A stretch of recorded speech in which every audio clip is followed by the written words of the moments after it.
College baseball is finally underway and coming this week.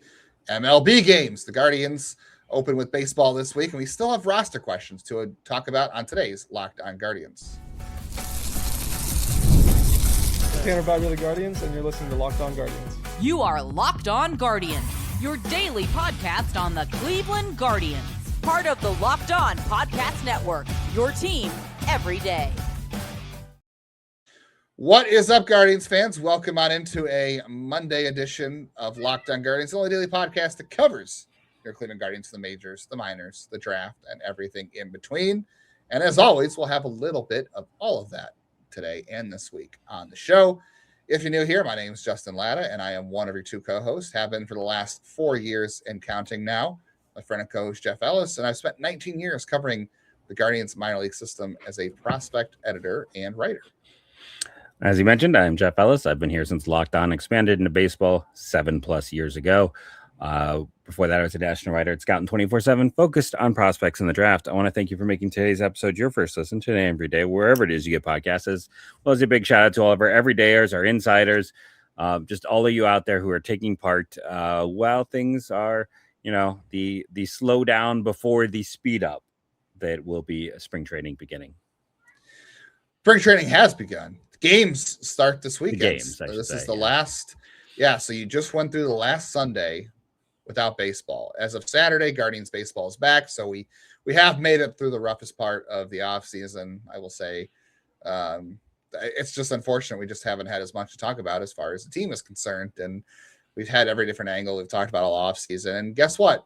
We're still going to be talking about if the Guardians can make additions to this roster. And it's the first week of games, which is wild to me. So we'll talk in the first segment about if there are still bats available to add to the Guardians roster. We'll get into who might start for the Guardians on the mound on opening day, whether that's worth debating. And later on, we'll have some fun overreactions to the first weekend of college baseball in 2026 MLB Draft prospects. Can't wait to get to that one and get some hot takes fired off. Today's episode is brought to you by FanDuel. Use your profit boost on an NBA future. Get entered for a chance to win a trip to the NBA Finals. Maybe you'll see the Cavs. Play your game with FanDuel, the official sports betting partner of the NBA. I want to start with this, Jeff. There are trade rumors involving two teams. One was neither of these teams were playoff teams last year, believe it or not. Neither were. But they were playoff teams in 2024. And we're talking about teams that might still trade guys, and there might be acquisitions, and the roster doesn't fit. And there were still major free agents signed this week, like Zach Gallen signed some, and I think there's some other signings too. I can't think of the top of my head who else signed. Zach Gallen. Yeah, Chris Bassett signed. And I'm like, this just screams something is wrong with baseball's offseason. Not that I'm saying anything new, but something is wrong with baseball's offseason and process that we're going to see spring training games this week, and there's still talk about trades happening. There's still free agents being signed. Free agents have signed late before, but it just feels like to this event, it's ridiculous. And the fact that you're still talking about trades, the Phillies told Nick Castellanos not to show up for good reason, because obviously he is a knucklehead. He has a job now with the Padres. Good for him. No interest in that in Cleveland. But there's significant players on both the Astros and Orioles rosters that are in trade rumors. And again, I want to stress, games start this week. That is bizarre to me. And I think it explains that baseball's offseason process is broken. It's broken. I'm not debating that. I'll say I also feel like the World Baseball Classic muddies all of this up to a degree as well. Yes. Just it's because earlier. teams Spring training's earlier because of it is, but it's also like teams they know they're going to be short players that they're counting on. Like Cleveland's got to bring in extra catchers. They couldn't trade from catcher depth right now. What's wrong with short players? They wanted to, Jeff? because you don't need like short people. Are you biased against short people? So they're going to be short players. They are going to be short players. No, are you kidding me? You go back to my old draft stuff where I was the king of loving the short kings back in the day. But what I'm looking at is teams in general. It's they kind of need more depth than normal because of the lack of access to some of their players. And I think that affects it, as well as kind of the weird start. And then, but I mean, at the same time, I can't sit back and be defend it, because we all know the MLB has the worst offseason in sports. They just do. It's partially because of the uncapped model, where we have a languid pace to the offseason where it's just a slow, a deal happens here, a deal happens there. It's not like, the feeding frenzy like other sports, which is more interesting. Baseball, even the really good free agents take their time, and we get the whole, trying to track planes and this and that. But yeah, I mean, I don't think there's any way you can really sit back and say that like it's working. Yeah, it's a good approach. I could just say some of the reasons why, as always. My goal is to always look at the why. But yeah, I mean, in general, and yes, the impending lockout, which is going to happen, also is a big effect on this. Yeah. So the Astros traded Jesus Sanchez to the Blue Jays, and they got back Joey Loperfido, who they traded for Yusei Kikuchi 2 years ago. So that's hilarious to me. Then that was a total money dumping move for the Astros. Yes. But I thought it was interesting, and this just shows there's different approaches. I think there's no one way to approach this. The Astros are a winning organization, like it or not. They have won a lot of games. They have World Series. You can debate all that. Yeah, you can debate the trash cans, whatever. But, the flags are there. Rob Manfred didn't make them take them down, so there is that. Their GM, after that Jesus Sanchez trade, was like, we're not done. We still are considering trades. And then the rumors, I don't think he came out and said, like, oh, yeah, we're listing offers on Isaac Paredes and Christian Walker. But I thought it was really interesting for him to say to the media they made that trade, and he said, we're not done. Whereas with Cleveland, it's like you would never hear Chris Antonetti or Mike Chernoff say that. They would never box themselves into a corner. Everything generic. Is a nuclear. I know it's everything is a nuclear secret enough. Though. No, because no team has ever done. They would say we're not done yet because they're never done. They're always trying to even in. But then there's rumors that follow it. So then there's a story right after from The Athletic that says like, okay, they're listening on Paredes. And then I also thought about this. Like there's I know we have questions like, would Cleveland consider trading for Paredes? And we've addressed that before. I was like, yes, the bat, I would take Isaac Paredes in this lineup. The problem is the Astros want a left-handed hitting outfielder that has a track record. So like, I know some people are like, well, give him Nolan Jones. That the Astros don't want Nolan Jones. The Guardians barely want Nolan Jones. They only want him because they're afraid that they are well aware that Chase Slaughter is made of glass, and that's their option if he goes down or when he goes down.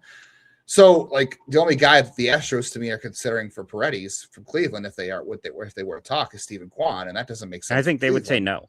I don't think Houston would say yes to that. Kwan is not consistent enough. It's not. If you offered him Kwan for Paredes, they would say no. Houston would say no. Yeah, Paredes is much more consistent. He's more versatile, even though Kwan's a better defender in his position. Yeah. Paredes plays multiple positions, and he's optimized for power. But I will say, I thought it was interesting is that the Astros dumped the money from Sanchez's contract because they prefer to trade Christian Walker from what you can read. I think it sounds like they prefer to move Walker. He's got a lot of money owed, more than Paredes. And I was like, $20 million for two. Yeah. So maybe that means they're willing to eat some money to get Walker off the roster. Again, they want a left-handed hitting outfielder. I don't know that Cleveland has a right fit for Houston as far as a left-handed hitting outfielder or left-handed hitter at all.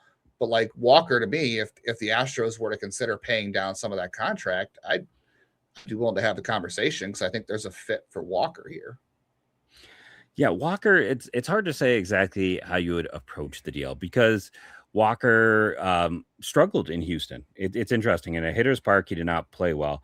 And he, I believe, had an oblique injury in the first half. And the second half was great. He was not quite Christian Walker of old, but was quite good. He also has a 6-team no trade clause, which for a lot of players, like we just got to face facts. Cleveland is often on that list. Like if you're not from Ohio, having lived in 4 different states, I have to say, if you're not like from Ohio and is not like something you love, you definitely look at it very askew. That's just one of those things we kind of have to admit. People aren't rushing to come here. So there's a chance of that. But I'll say like this team in general, right now with where they are salary wise, it's not a great look. Doing anything to help them. And the even if you're just looking at like trying to find someone who makes a little bit of sense. Like, it's like Kafis makes some sense, I think, but that's not enough if they're eating salary. But maybe they should not worry about eating salary as much right now.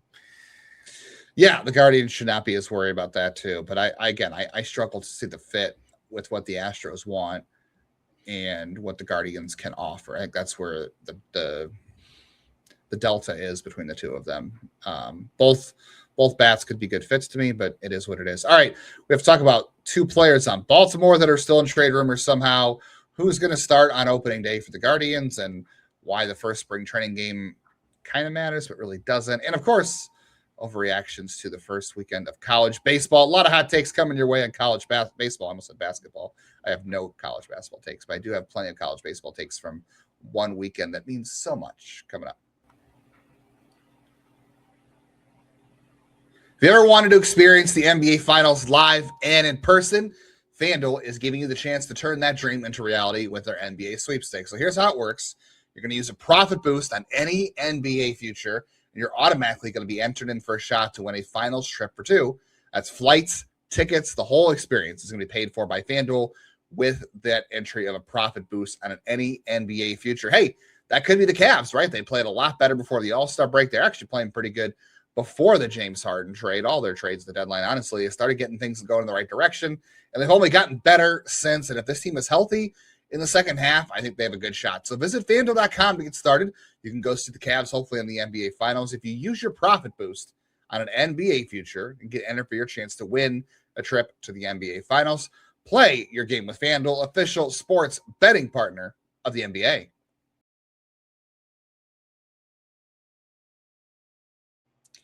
Appreciate y'all hanging out with us here on Lockdown Guardians every day. As always, we are always finding something to talk about with this team. Even when they don't make a ton of moves, we're having conversations. And if you want to have more of those conversations in depth, bounce around ideas on news that you hear, any ideas that you have, check out the Everydayer Club. You can level up the show, join the Everydayer Club, get Lockdown Guardians, you get no interruptions during the show, and you also get access to a members-only Discord for $5 a month, or just $50 a year. And we've got a special offer coming up too, so you want to pay attention to that. And you can check all that out at lockdownguardians.supercast.com. Check the link in the show notes to learn more. All right, so we talked Astros in the first segment, and you and I agree, like, probably not a fit between I still think, I know you're not as big on Kafis, but their statement said they wanted to get younger and they wanted to get left-handed. Well, he's not a proven bat. That is one of the things I'll say is if they want to get younger and give themselves someone who could play multiple positions, there is a logic to it.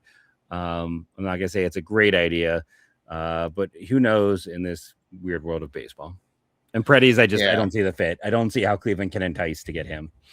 I don't. And there's not a logical roster spot for him either as far as position. Like, I guess he could play some first base, but like it's not perfect, whereas Walker makes a little more sense. Anyway, I saw a rumor over the weekend that the Orioles are listening on offers for Coby Mayo and Ryan Mountcastle. And again, two more, I would say, imperfect fits on this roster. Like, I think that Coby Mayo can't play the outfield. Like, he's not a good athlete as far as I can tell. So I'm not really interested in Coby Mayo. And he's had a big prospect pedigree. And like, there's power there, which again, everyone's going to say, oh, Cleveland needs right-handed power. I don't disagree. Got great bat speed, but again, he is probably limited to first base. And I just don't know what they're looking at. That's the other thing too, is I can't figure out what the Orioles need. Is it like pitching? I'm guessing it's pitching, but they went out and signed Chris Bassett. They added Shane Baz. Like, they have some pitching. And then there's Ryan Mountcastle, who does have a club option for 27. So like, that's enticing. But he was terrible last year, and he's got a strange profile that he's made work. Like, it works. It's one of the profiles that works. It's one of those profiles that works. It's one of my 3 profiles that is successful. It is. But I think when you consider that profile, because it's extreme. But it's not. It's the Jesus Sanchez. It's a Eugenio Suarez. There's a lot of players with that exact profile. There, it is. But like, I'm just worried that like, because it's not a balanced profile, that when you hit a certain age, there's a tipping point where you're going to fall off, and the edge is going to be very crumbly. And like, is that where Mountcastle is? Like, historically, he's crushed lefties. I don't know if Mountcastle really plays anything but first base, but like he doesn't. He's had a little bit of left field, I feel like, in his career, but he's first base all the way. It's not a perfect fit, and he hasn't played left field in 5 years, so like probably that's out of the question. And I mean, you could make it work, like you can DH Manzardo, and he's a really bad defender too. So it's like it's not like you get any benefit. Yeah, he's a really bad defender. Yeah, so there's that. Like you can make it work. Maybe you can put Kafis at first. You can DH Mountcastle, and you can put David Fry in right field, a catcher against lefties. Like there are ways to make it fit with a corner bat. And at this point, I'm fine with them just adding something, anything that like gives them some kind of hope in the lineup. I don't want to say hope, but like some sort of lift, like a lift in the lineup. Like it just feels like they just need something. Like, okay, there's something here. Like we did something as far as like adding somebody who can raise the floor of the lineup. And I think Mountcastle can definitely raise the floor. Mayo, I'm not as certain about. But the only thing I'm trying to think of like what the fit is with the Orioles. And I'm like, it's got to be pitching still, right? Like that's. I think you could maybe get away with, especially now that we have that. We know the Comp A pick is the 29th overall pick. The Orioles have spent a ton of prospect capital over the past few years, or over the offseason, I should say. And over the past few years, what they've done is they have traded for draft picks. So as a team that went out and spent a lot, like if they're talking about trading from depth, if we're looking at them, Mayo may not have a spot. I was going to go look and see if he's even played any outfield in the minors, but it's like with Mayo not having a spot, with Mountcastle, that contract they signed him to is 100% to try to increase his trade value. Like there's no other way around it. Giving that extra year is just to make him a little more palatable. So like when I'm looking at him, those two players, and then honestly, I'm kind of surprised we've not heard Ty O'Neill's name unless he's just so hurt. There's no chance he can play, because all the same issues that they're talking about also comes up with Ty O'Neill, of not really having a spot, being another right-handed bat for a team that already has a lot of right-handed bats who isn't guaranteed an ability or a spot to play. I mean, the Coby Mayo has never played outfield in his major league and minor league career. Yeah, that's it. So I agree. Mayo just doesn't necessarily fit, and especially because he's going to be the most expensive guy to get. An O'Neill and a Mountcastle, probably you're getting a more of a floor raiser because Mayo isn't proven. Mayo is the ceiling raiser. He is, because of the potential there. But I think it makes more sense to go with the other players, especially because if I brought up on my one show, it's like O'Neill isn't going to stay healthy, so you don't have to worry about him blocking people. It's going to be the same situation, kind of with. He's going to play 80 games or 90 games, and that's in with Mountcastle. His focus. If he's not hitting well, then you have a built-in excuse to make him a platoon player, which everyone hates, but get over it. Like, I'm sorry, like that's baseball nowadays. It's not just Cleveland. Like, every team is out there. I mean, the Dodgers are playing around with adding guys for their platoon bonuses right now. Like it's every team in baseball. That's just baseball nowadays. But yeah, I think it's interesting that they're, these two teams in particular that we talked about have a lot of right-handed bats, and they're both trying to get more left-handed. And there is a logic to it. I think with Baltimore, I don't think Cleveland has the bullpen depth to even consider a trade right now, because there's a lot of unknowns in that bullpen. So I think it does come from helping them rebuild their prospect pool and giving them, some depth options. Maybe it is, some pitching that's closer to the big leagues, because they could use a little more depth there. But I think, you'd probably hope to trade prospects because like honestly, Mountcastle doesn't make sense for the 29th pick in the draft. Like neither does O'Neill. Like you're looking at probably much lesser, some lotto tickets, somebody like Jacob Zippin, who's been too hurt to pitch, but maybe they loved him in the draft year. It's something like that. It's definitely, you're going to roll some lotto tickets, and they're going to hope that they get the next Junior Caminero, and we're going to hope instead it's the next Ruben Cartagenius, Yeah. I mean, does Josh Hartle for O'Neill or Mountcastle do it for you? That feels too rich, because like O'Neill is a borderline, like it was, neither guy was good a year ago. Like if Baltimore is eating money, I mean, they shouldn't have to eat money on Mountcastle. Doesn't make anything. He's making under $8 million. No, I'm saying on O'Neill, because O'Neill's got a bigger contract. I mean, I still feels too rich for a guy who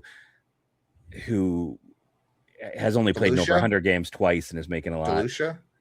See, I don't think that's a big enough lotto ticket. Like, I think we're probably talking about someone like Wilbin Francisco, someone who, like, at some point was a big value. Do that. Do that. I'm fine. I or just a guy who's a complete lotto ticket. Like, I feel like Baltimore is going to want to. Fredo Antunes. There you go. But he's again in the upper minors. He's not. Yeah, it's not a lotto ticket, right? I mean, I wouldn't do Unica Caceres. I would not do that. Maybe they like a Morejo because they like power potential in the past. Yeah, Morejo. Yeah, they probably don't want Robert Arias. Yeah, I would do a Morejo or. Yeah, I don't know. Like, a lot of people like Arias. Maybe it would be him. I think he's hurt, but I was gonna say, like, would you go and consider? No, not Arias, but would you consider like Cam Sullivan? Like, yeah, I mean, I would. The question is, would they? Like, yeah, because he was hurt a lot of last. I don't know if Zibin necessarily works, just because Zibin has been too hurt. Yeah. Maybe a Mobley. I don't know. And that's the thing. The thing we don't know is who did Baltimore like in their draft year. They are a team that has kind of targeted and gone after guys they liked in that draft year. Yeah, well, same as Cleveland too. Cleveland's in that too. Yep. Yeah, so maybe Hartle is a little bit rich, but if I don't know if they're paying a good amount of O'Neill's money, since that seems to be a thing. I haven't heard they're willing to do that yet in Baltimore, and I feel like there's a good chance they actually aren't. That they have kind of spent themselves to a point that they're looking more for monetary savings at this point. Yeah. So Mountcastle it is. Give me Mountcastle. I'm fine with it. I'll take Mountcastle. I'll take anything. I don't think you have to give him a ton to get him. So. The Orioles do need bullpen help, but yeah, you're right. I don't know if Cleveland has the depth for that. All right. We still have to talk about who the Guardians should start on opening day. Probably not the first time we'll debate this, or not the last time we'll debate this. And that we also have to give some overreactions and hot takes to college baseball's first weekend coming up. February is a short month, and that means baseball's coming back. That means the tax season is also fast approaching its deadlines. It doesn't have to take over your life. This year, TurboTax is making it easier than ever for you to hand things off and be able to move on with your day. TurboTax Full Service is going to have your taxes done for you by a trusted local expert start to finish. No stress or guesswork. I have a lot of tax forms to fill out. I've got 1099s. I've got W-2s. I've got all kinds of other stuff going on that I just don't want to deal with, quite honestly. I've got too many things to do. I want someone who's an expert locally to figure this out for me so I can move on with my day and season. For a limited time, you can have your taxes done by a local TurboTax expert for just $150 all in. If a TurboTax expert didn't file for you last year, and you have to file by February 28th, that's coming up in less than 2 weeks. Now, take taxes off your plate. Get back to your life. Visit turbotax.com/local to book your appointment today.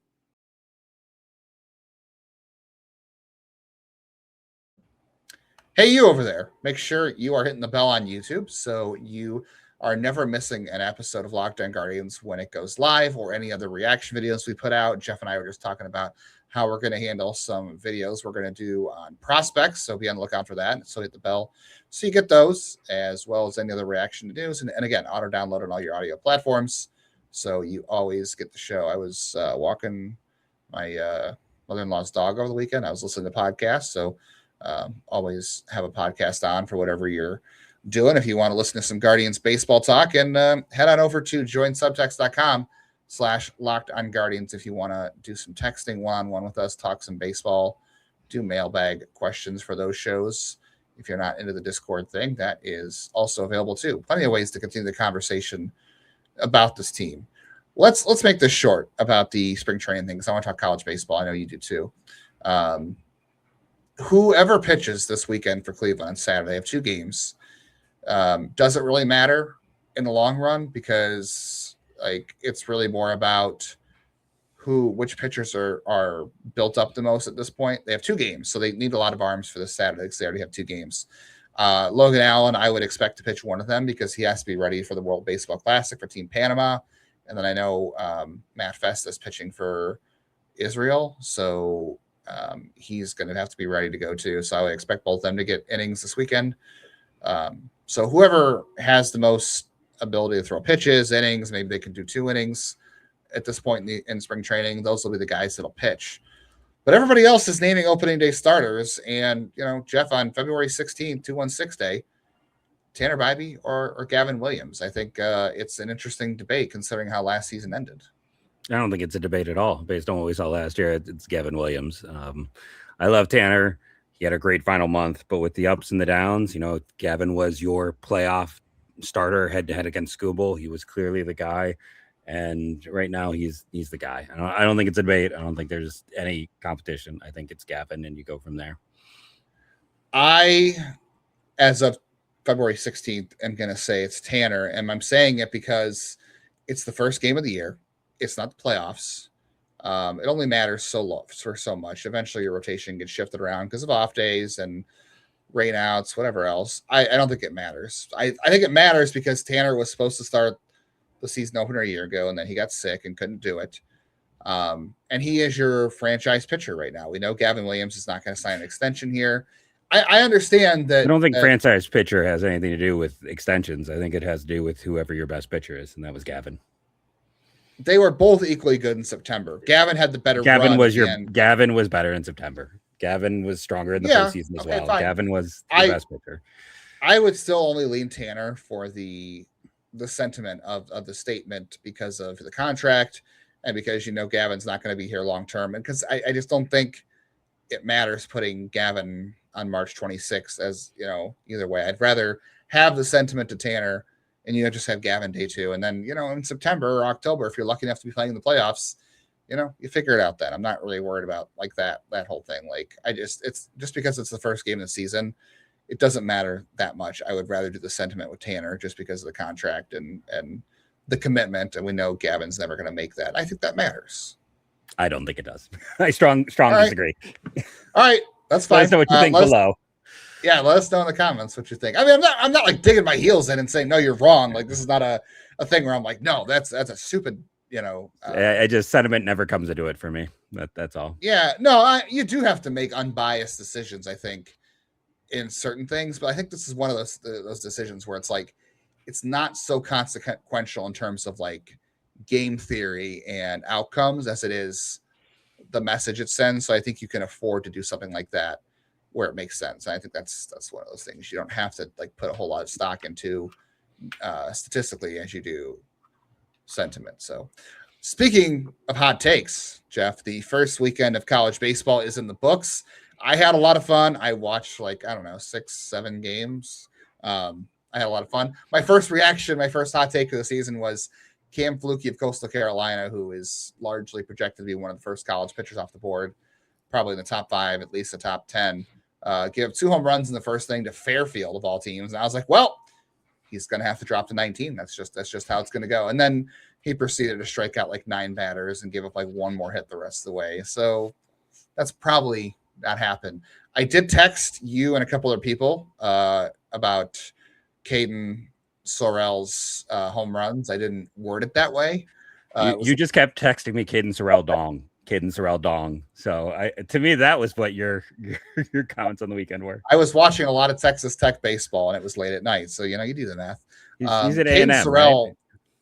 Oh, is he an A&M? Was it Tech? I'm sorry, it was A&M. You're right. It's A&M. Yeah, because A&M has the bubbles. After every guy hits a home run, they do the bubbles. I thought that was fun. My wife actually liked that. She was like, "Oh, that's the thing I like." I don't get her to watch much college baseball. She doesn't care, but she thought that was cool. Caden Sorrell, to me, though, they didn't play anybody good, so there's that. But there's a very Cody Bellinger-esque swing to that. So I'm like, I like that.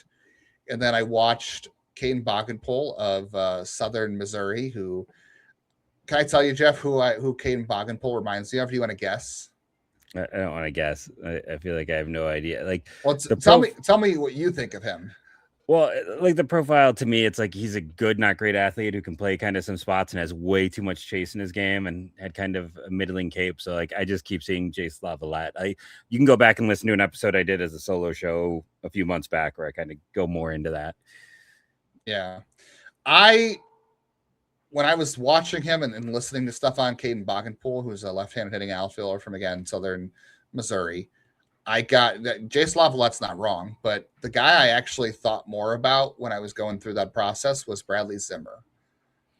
I don't think he's as fast as Bradley Zimmer, but I watched him play center field. He plays a good center field. He's got a big arm. He's got big power. He's got big tools. He's 6'5", and he plays in a very small conference. And I was like, those are very similar traits to Bradley Zimmer. Small conference, big tools.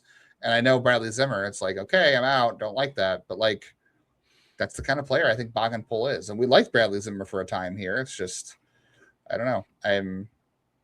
Am I into Caden Boggenpool, the 19th pick? Probably not. I don't know if anybody is that high, but he hit some big home runs over the weekend, so I'm gonna be watching him. He didn't hit him off anybody big. Like he hit one off a lefty, which is great for him because he's a lefty, but they didn't play anybody big. And again, as we always say with college baseball, is the early games you have to watch when small schools play big schools and they do something good, because the big schools play the small schools, and it doesn't matter what the big school does against the small school. You're waiting for conference play with them. So what a Southern Missouri does early in the season matters as far as Boggenpool, but they didn't play anybody good this weekend.